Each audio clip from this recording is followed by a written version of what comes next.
যখন আপনার নামে কেউ বদনাম করে আপনার সামনে কিংবা আপনার পেছনে, আপনার প্রথম কাজ হচ্ছে আল্লাহকে ধন্যবাদ দেওয়া। পড়েন সবাই সুবহানাল্লাহ। কি সুন্দর কথা আল্লাহ তাআলা বলছেন, খুব খেয়াল করবেন। আল্লাহ বলছেন, সবর ধারণ করো তাদের কথার ব্যাপারে যারা তোমার ব্যাপারে বদনাম করে। এর কারণ আমি আল্লাহ জানি তারা যা বলছে সত্য নয়, বরং তুমি হচ্ছ আসল সত্যবাদী। তুমি সেই অন্যায়টা করো নাই।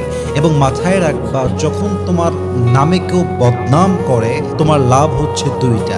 এক, তোমার সমস্ত গুনাহ তাদের আমলনামায় চলে যাবে এবং তাদের সমস্ত সওয়াব তোমার আমলনামায় চলে আসবে। সুবহানাল্লাহ।